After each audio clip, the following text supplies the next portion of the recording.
Diams, hier, était interviewée sur TF1 dans l'émission 7 à 8. Elle est apparue entièrement voilée. Vous avez tweeté dérangeant, un peu dérangeant cette interview, et vous avez été insulté, incendié, pour avoir osé dire ça. Oui, ma grande surprise, beaucoup de gens ont réagi. J'ai fait un tweet pour dire que voilà, j'avais trouvé dérangeant la promotion de Diams voilée de la tête aux pieds. Hein, voilà, c'est son choix. Elle s'en explique d'ailleurs assez longuement, elle s'en est expliqué.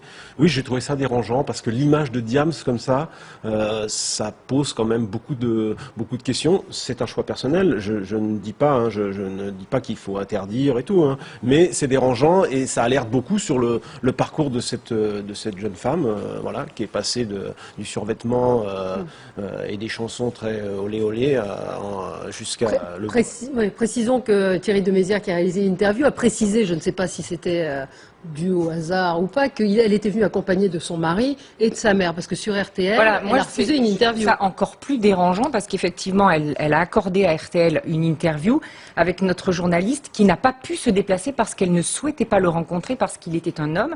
Et donc, techniquement, on s'est arrangé pour lui envoyer une technique, un micro, et ça s'est fait par studio, enfin, entre la maison de Diams et le studio d'RTL.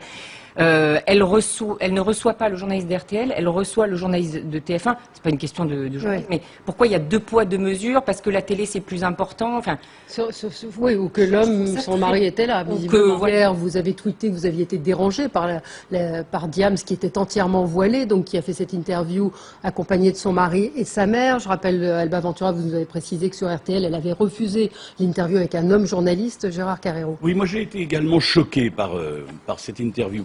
J'avais lu avec intérêt l'interview qu'elle avait donnée au premier numéro du supplément du Parisien, enfin le magazine du Parisien. Bon, là, rien de choquant. Pour moi, elle expliquait comment elle était, après son trouble, sa dépression, etc., comment elle en était venue à se convertir à l'islam. Hier soir, par contre, je tombe sur l'interview, et là, j'ai été d'abord dérangé. Je me suis dit, est-ce que c'est habituel, et je voudrais savoir, et là je le pose la question à l'équipe de TF1, parce que à la fois Thierry de Maizière, je le salue, c'est un formidable intervieweur, j'apprécie énormément ce garçon, ce confrère comme intervieweur. Mais je me demande s'il n'y avait pas des contraintes dans cette interview. J'ai remarqué pendant toute la période où je l'ai regardée, c'était long, qu'elle était en pied, comme on dit. Elle n'était pas, il y avait beaucoup plus, et on la voyait en pied, c'est-à-dire avec son habit complet, et je me suis demandé s'il n'y avait pas là comme une sorte de consciente ou inconsciente, de campagne de promotion pour l'adhésion au voile, à la femme voilée, etc. J'étais gêné par cette... Et alors après, oui, il y avait de la mise en scène. Si on rajoute qu'elle était un peu accompagnée et que ça s'est fait dans des conditions, je dirais, d'une certaine forme de pression sur l'interview, ça me renforcerait dans cette idée. Je pense que ça ressemble quelque part.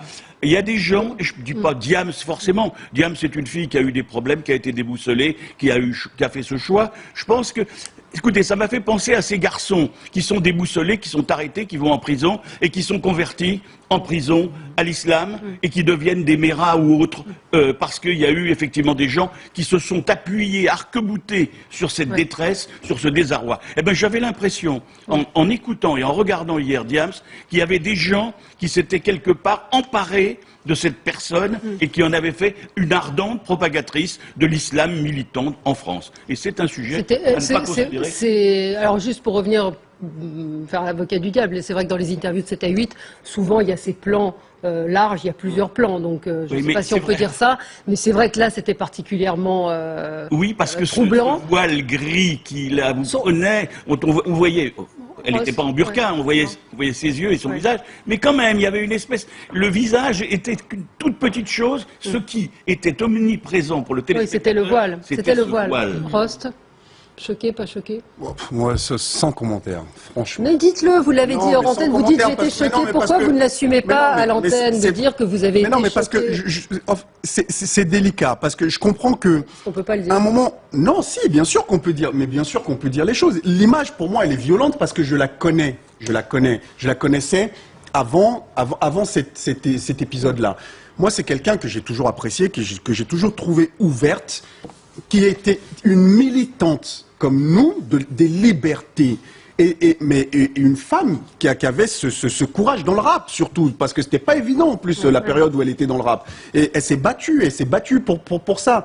Et c'est vrai que cette image, enfin moi je la prends violemment parce que encore une fois il y a un rapport aussi, enfin c'est quelqu'un que j'apprécie beaucoup, mais je sais qu'elle a traversé une période qui a été très très très très dure pour elle et peut-être que le refuge est là-dedans. C'est pour ça qu'on se bat aussi lorsque c'est l'impératif qu'on dit aux politiques à chaque fois que lorsqu'ils laissent les gamins dans la détresse.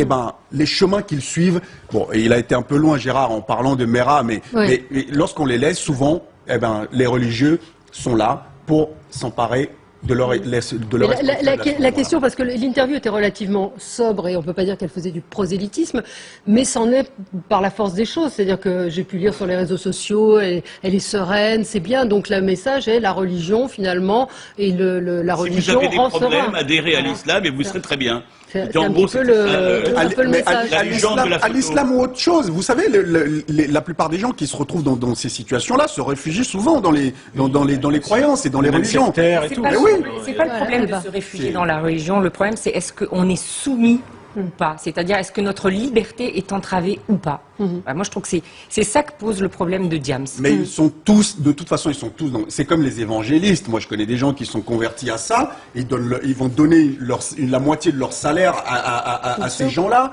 Ils font tout ce qu'on leur dit de faire. Ils vont même abandonner leur famille parfois pour être dans ces religions. Alors qu'on ne nous parle pas d'un choix. Non, mais qu'on ne parle pas d'un choix, d'un truc délibéré. Mais parce que les gens ont l'impression qu'ils retrouvent des perspectives quelque part.